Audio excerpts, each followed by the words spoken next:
los personajes como son. Las dos caras de la moneda. Con Galia Tonela. Muy buenas noches. Hoy tenemos un personaje extremadamente polémico por toda la sociedad.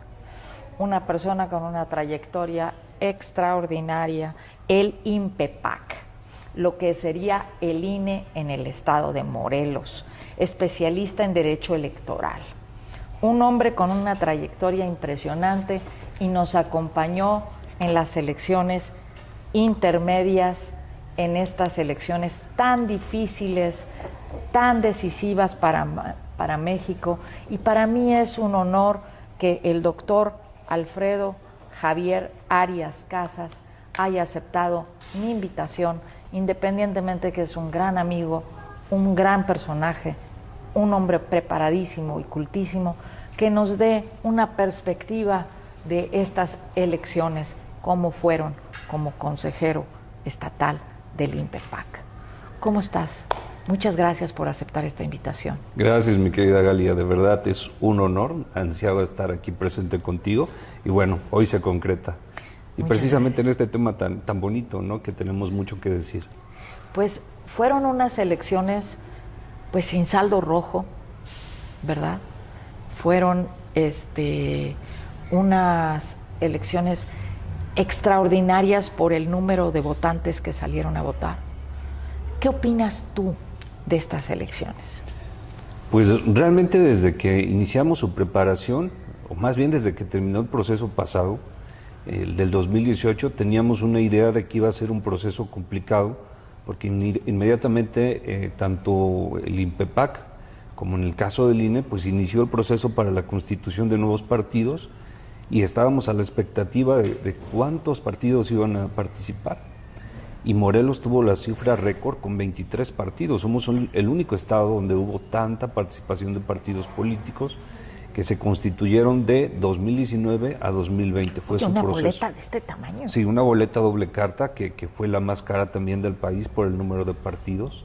Nos costó $2 la boleta, realmente fue la elección más cara que hemos tenido en el estado de Morelos, precisamente por todos estos detalles.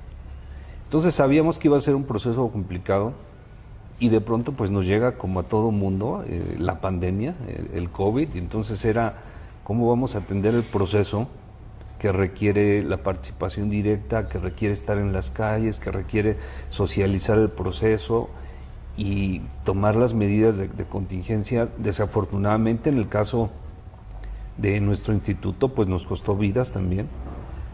2 compañeros, una persona queridísima por todos que llevaba 20 años en la institución, fue víctima de la pandemia, una compañera consejera que fue nombrada provisionalmente presidenta, pues también fue víctima de esta situación del COVID, pero aún así, bueno, salimos, nos sentimos orgullosos del resultado. ¿Te sientes orgulloso del INE? Me siento orgulloso del INPEPAC. El INE, por supuesto, es una institución que no nació ahorita, es una trayectoria también ya de más de 20 años de haberse creado, pero hay algo que a mí me gusta mucho decir y que lo comparto con mis compañeros consejeros de otros estados, que los institutos electorales de los estados somos los menos reconocidos y somos los que más trabajo hacen. O sea, el INE sí, evidentemente es una institución que hay que presumirla a nivel mundial, porque de verdad es una institución transparente, profesional, técnica totalmente. Entonces sería absurdo desaparecerla. Sí, por supuesto. Al contrario, a lo mejor sí hay que hacer ajustes, bastantes, por supuesto, pero centrar la atención en los institutos locales como el que tenemos nosotros. El Instituto Morelense, déjame decirte que ha sido pionero en todos los temas. Quienes empezaron la paridad en México fue el Morelos. Ahorita recientemente veía a algunos compañeros de otros estados que estaban orgullosos por tener un congreso con una legislatura del 60% constituida por mujeres. Nosotros la tuvimos del 70% y empezamos la paridad en el estado de Morelos. El Congreso de la Unión retomó nuestros criterios para hacer la reforma en materia de paridad.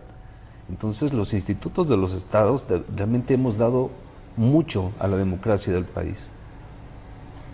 Eso es algo que debería de enorgullecernos como morelenses, que tengamos esa parte que desconocemos, ¿no?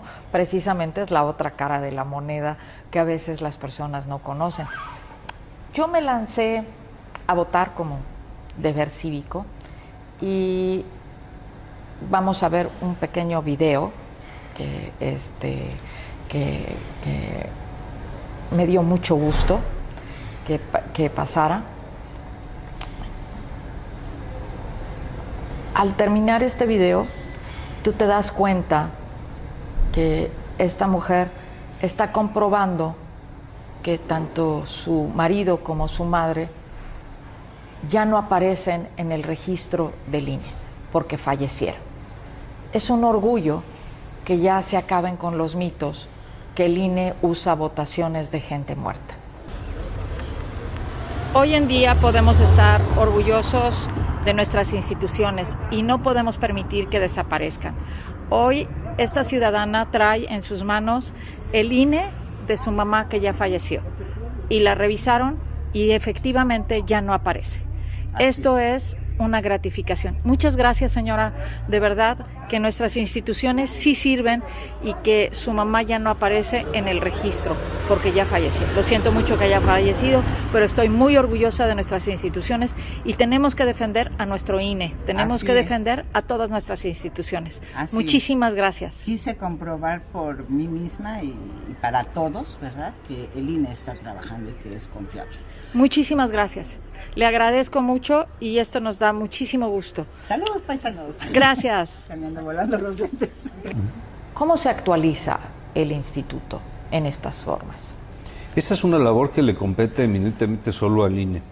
Y el INE tiene las puertas abiertas ahora sí que de la Casa de la Democracia todo el tiempo para que el ciudadano vaya y les hace constantes invitaciones para actualizar domicilio, para verificar que la persona sigue residiendo en tal lugar. Es decir, hay muchos mecanismos que tiene el INE y evidentemente dentro de esos mecanismos pues tiene esta posibilidad de tener convenios o la información directa de parte de instituciones como los registros civiles, precisamente para tener actualizado el padrón real de ciudadanos en el país. Y con ello, pues ya al final constituir la lista nominal de aquellos que verdaderamente acreditó que previo a las elecciones habitaban en tal o cual sección electoral. Sí es un trabajo maratónico que hay que reconocerle al Instituto Nacional Electoral, que es el garante precisamente de ese padrón. ¿Crees que México ganó en estas elecciones? Sí, yo creo que sí. Creo que los ciudadanos hicieron suyo el proceso electoral como lo han hecho en todos los procesos. A mí a veces algo que me da pena es escuchar cuando, como esto que tú comentas que estuvo muy bonito, ¿no? Que existen tantas desconfianzas y discursos de es que hay fraude, es que en el INE o en el INPEPAC hay fraude, en el proceso electoral, cuando tratamos de hacerlo lo más transparente. Si hay una razón por la cual las elecciones en el país son más caras que en países de primer mundo como los europeos, es por la desconfianza, porque en cada proceso electoral nosotros detectamos, a ver, los ciudadanos esta vez desconfiaron de tal elemento. Aunque para el siguiente proceso buscamos la manera de hacerlo más transparente y con mayores medidas de seguridad, y todo eso cuesta. Entonces es muy lamentable cuando aquellos que no se ven favorecidos con los resultados electorales comienzan a atacar el proceso electoral, porque entonces nos obligan todavía a hacerlo más transparente, buscar las medidas, y eso lo hace más caro, y después esos mismos actores se quejan de que las elecciones son caras. Es complejo. Es muy complejo. ¿Y hay alguna otra forma? Por ejemplo, todos nosotros en Hacienda tenemos una CIEL. ¿No se podría votar con tu CIEL y directamente por internet como se hace en Estados Unidos, que fuera una forma más práctica de votar? Fíjate que sí, incluso estamos avanzando. Algunos estados de la República, incluidos evidentemente el INE, pero inició con los institutos electorales, empezaron también con la urna electrónica. y se ha estado tratando de introducir la tecnología precisamente al desarrollo de los procesos electorales, pero de manera paulatina. ¿Por qué? Porque desafortunadamente, como te comentaba, lo que aquí prevalece es la desconfianza. Entonces, todavía nos hemos encontrado a gente que nos dice que ustedes con un botón cambian el resultado de los procesos electorales, ¿no? Cuando quien hace la elección en la mesa de casillas son ciudadanos, terminando de contar ante todos, ponen la manta, o sea, es un proceso ciudadano totalmente. Entonces, tiene que ser desafortunadamente algo paulatino. Si nosotros entrábamos de lleno con el uso de la tecnología, de verdad, creo que muchos ciudadanos no lo entenderían y sería un resultado contrario a lo que uno quisiera. ¿Crees que la desconfianza viene de la ignorancia? Sí. Porque, por ejemplo, nosotros sabemos que nosotros podemos en Estados Unidos poner una moneda de 25 centavos, sacar un periódico donde hay 20 y sacas uno nada más, ¿no? No te robas los 20 para vender los 20, ¿no? En México, a lo mejor, si te ponen en esa máquina de periódicos, te robas los 20 con los 25 centavos y los vendes, ¿no? Entonces, también nos hace falta educación. Sí, nos hace falta educación y yo creo que lo que más nos hace falta es un nacionalismo, y no me refiero a los nacionalismos del siglo pasado que causaron grandes tragedias, sino un amor por nuestra comunidad. Nos hace falta enamorarnos, en el caso de nosotros de Morelos, de dejar de ver lo que estamos mal y empezar a ver lo bonito. Yo recuerdo, por ejemplo, la Ciudad de México. Recordamos que era una tragedia para muchos ir a la Ciudad de México y veía lo feo, y de pronto tuve la oportunidad de estudiar allá la carrera de Ciencias de la Comunicación. Entonces de pronto observé que mis compañeros estaban enamorados de la Ciudad de México, como se enamoraban de la UNAM, como se enamoraban de la cultura. ¿Y qué es lo que logras con eso? Que la cuides, porque cuidas lo que amas, ¿no? Claro. Entonces, lo mismo necesitamos para aquí. Yo decía, ¿por qué si estamos a menos de una hora en Morelos, pues no estamos enamorados de la UAM, no estamos enamorados de los museos, no estamos enamorados de nuestra plaza cívica? Porque hace no la falta conocemos. enamorarnos, exacto. Y lo mismo pasa con las instituciones. El ciudadano también tiene que conocer las instituciones. Yo te digo, yo con este video yo me enamoré del INE, me enamoré de este proceso porque me dio muchísimo gusto saber que las cosas estaban en buenas manos. No solo como periodista, te estoy hablando como ciudadana, como gente independiente. Me dio mucho orgullo saber que se estaban haciendo las cosas bien, que podía confiar en una institución, que podía tener las cosas en orden, ¿no? Me gustó ver el proceso cívico de la gente porque yo estuve recorriendo muchísimas casillas, ¿no? Yo me registré como prensa ante ustedes para que nos dieran mi gafete, ¿no? Y nos dejaran estar en las casillas electorales, y poder estar viendo el proceso, que en ningún momento nos negaron los gafetes, ¿no? Tengo que decirlo públicamente, y nos dieron todas las facilidades para filmar, para estar con la gente, para atender las cosas, para hacer lo que nosotros quisiéramos. Y en otros años no fue así. Entonces, estamos mejorando como país, como ciudadanos, como personas, como todo. Pero esto se debe a que hay gente joven, preparada como tú, en estas instituciones, ¿no? No es que llegaron improvisados el compadre de fulano y que no está. Tú estás preparado, tú tienes una maestría electoral, ¿verdad?, que te permite estar en ese puesto. Sí, fíjate, perdón que te interrumpa, en el caso de los consejeros electorales de los estados, y me refiero exclusivamente de los estados, somos los únicos que pasamos por un proceso de designación que incluye 3 etapas. O sea, tienes que acreditar conocimientos. En el caso, yo recuerdo cuando participé, se eligieron 3 consejeros, participamos más de 70 para el estado de Morelos. La primera etapa es un examen exclusivamente en materia electoral. La siguiente etapa, si lo acreditas, porque nos lo aplicó el Ceneval ese examen, La siguiente etapa es un ensayo para acreditar que tienes capacidad de razonamiento, que no solamente es el conocer la ley, sino razonar. Sí, aplicar lo que sabes, cómo resolverías problemas. Ese ensayo nos lo evaluó el Colegio de México, o sea, instituciones de prestigio en el país. Y finalmente una etapa de entrevista con los consejeros del INE para que ellos evalúen tus habilidades, tu proyección, o sea, el conjunto final. Somos los únicos funcionarios en el país que pasamos por un proceso de acreditación y de conocimiento para poder llegar al cargo. Es increíble toda la preparación que tengo. Yo esa es una de las cosas que más critico en México, ¿no? Y te lo vuelvo a repetir como ciudadana. Yo creo que nuestros gobernantes no pueden ser todólogos. No puede un secretario de Economía ser secretario de Salubridad. ¿Estamos? Es imposible. Tiene que ser especialista en su área. Tiene que ser un campeón en donde sabe estar. No puede estar en dos lados completamente disímbolos. Siempre les digo, yo soy filósofa, ¿te dejarías que te operara el apéndice? Pues no, ¿no? Entonces, ni tampoco yo te dejaría que me operaras. Claro, ¿no? claro. Pero sí te pregunto de los procesos electorales, que esa es tu expertise. Entonces, cada quien tiene que estar en lo que sabe hacer.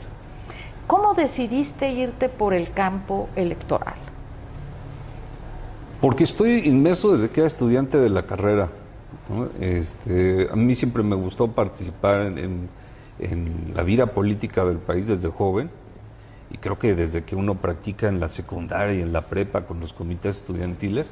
Entonces me interesó, entré a la licenciatura en Derecho y pues fui a hacer mis pininos con un abogado electoral que estaba de representante en ese tiempo, hace más de 20 años, en un partido, y me fui involucrando en los procesos electorales. Entonces realmente llevo en la materia electoral pues, como 20 años desde que entré a la universidad, ¿no?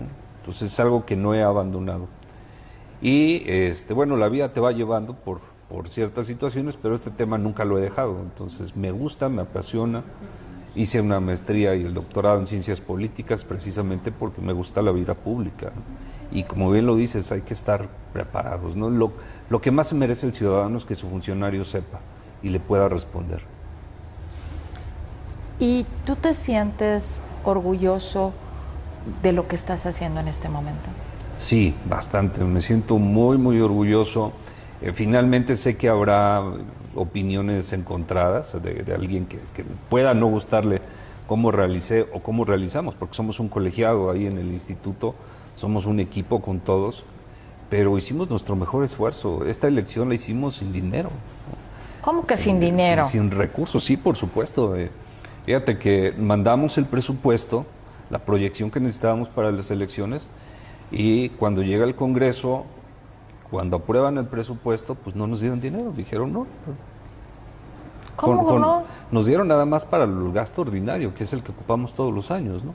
Pero para el proceso electoral no. Entonces, incluso ahorita todavía seguimos en un presentando medios de impugnación. Estamos tratando de que se le dé cumplimiento a una sentencia de la Sala Regional del Tribunal Electoral del Poder Judicial de la Federación, porque seguimos sin tener todos los recursos. Y con nosotros la elección no acabó el día 6 de junio.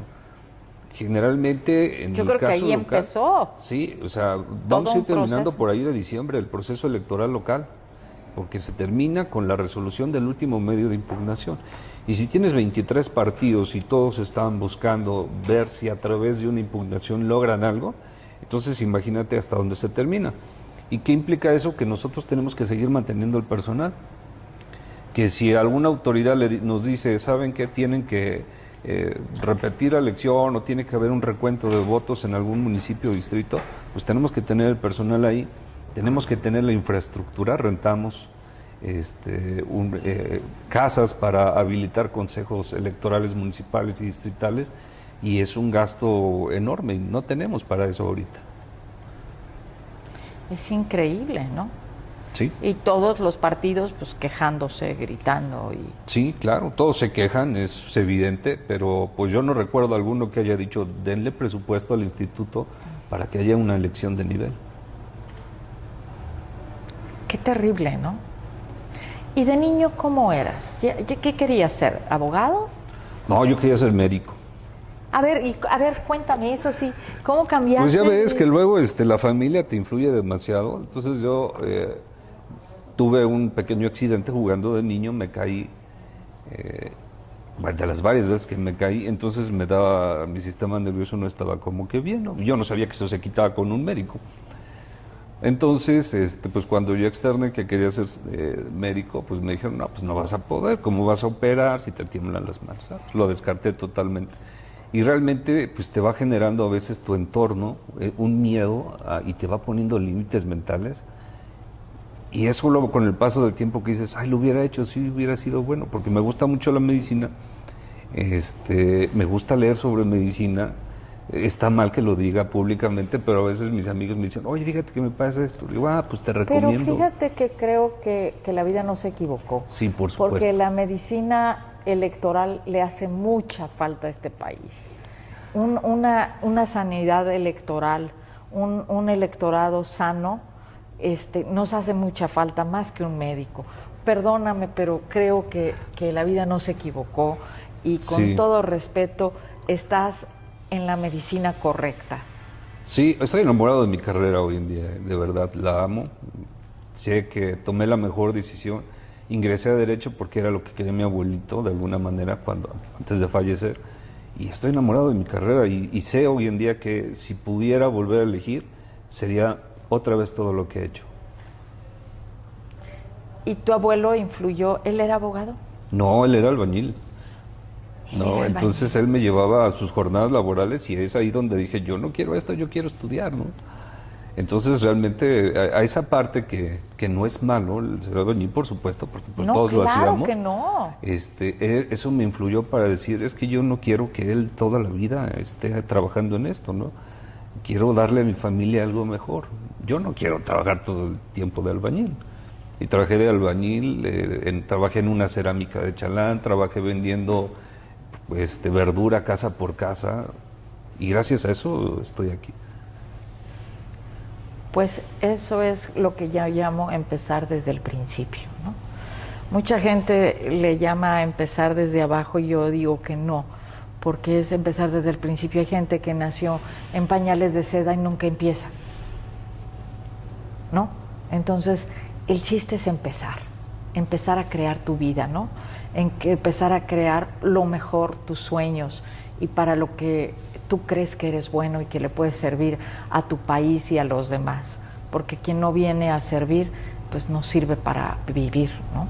Así es, y ser responsable, ¿no? En mi caso, pues me hice responsable de mi vida, y yo cuando veo en estas elecciones que los ciudadanos salen a votar, están asumiendo la responsabilidad que les toca, y eso es bonito porque dices, México tiene muchos ciudadanos, tuvimos una participación superior al 50%, déjame decirte que fue superior a la media nacional a que tuvimos en Morelos. Y eso habla de que los morelenses son participativos y son gente responsable de sí mismos y por supuesto sacamos la casta, ¿verdad? Por supuesto. Sacamos la casta. Yo estoy muy contenta con estas elecciones, creo que Morelos ganó, creo que fue una elección muy justa. Que lo vi en las filas, ¿no?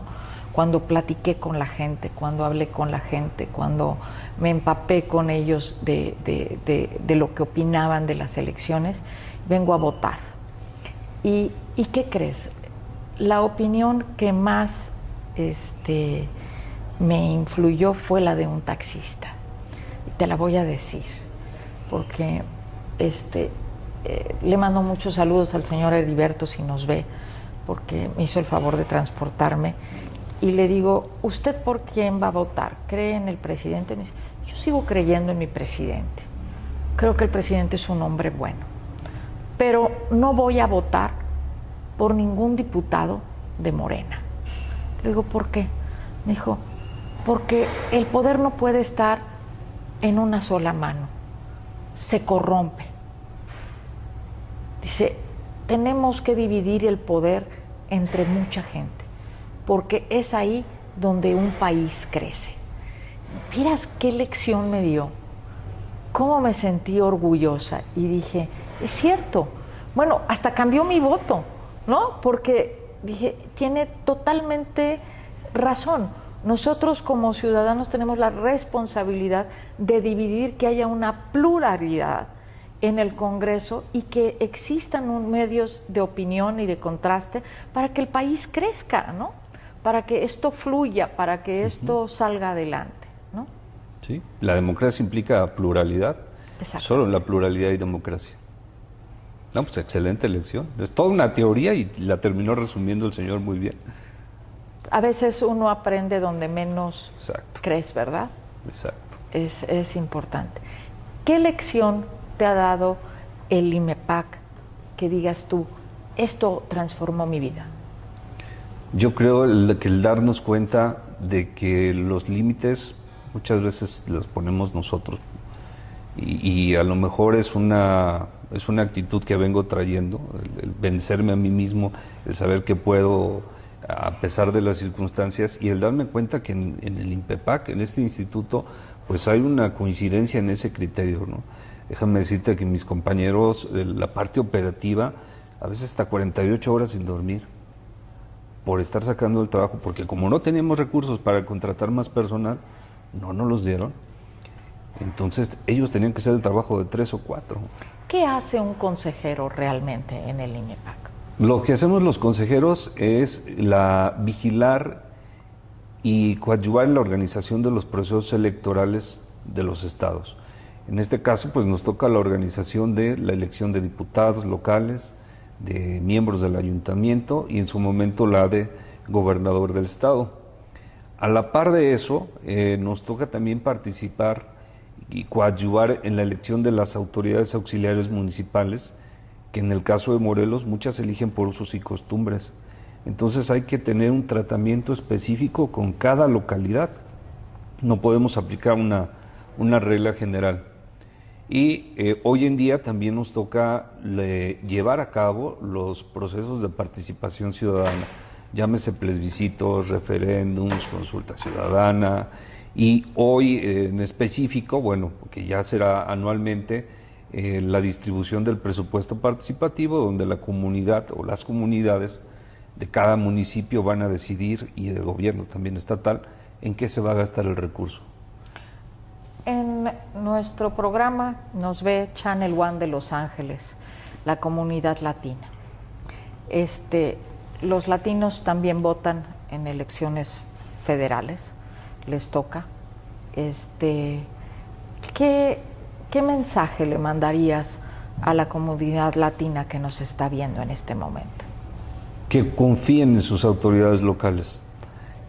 A veces entiendo que es un poco difícil, tengo familia también en Estados Unidos. El proceso pasado tuvimos también votación de residentes en el extranjero para la elección de gobernador del estado. Hubo muy buena participación, hubo asociaciones sobre todo de Estados Unidos, aunque tuvimos de todo el mundo, que participaron y nos ayudaron a difundir el trabajo del INPEPAC de manera gratuita, porque tampoco teníamos recursos para promover el voto del extranjero en nuestras elecciones locales.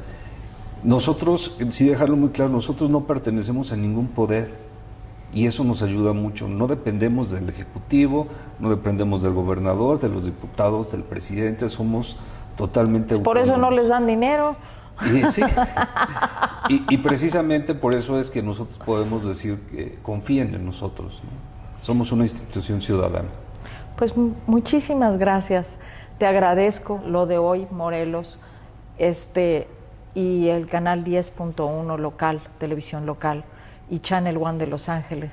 Se enorgullece de haberte tenido aquí y de verdad ha sido un honor que nos explicaras lo que es el INMEPAC, lo orgulloso que es estar en esa institución tan noble y lo transparente que está haciendo y que estamos trabajando para que este México sea mejor cada día. Muchísimas gracias. Gracias. De verdad, te lo agradezco enormemente y siempre cuenta con nosotros cuando necesites apoyo o algo para transmitir algo. Por favor, cuenta siempre con nosotros. Gracias. Estaremos a tus órdenes.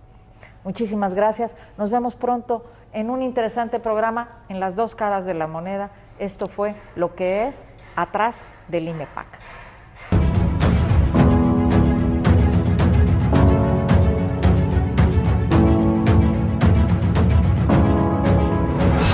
Los personajes como son. Las dos caras de la moneda. Con Galia Tonela.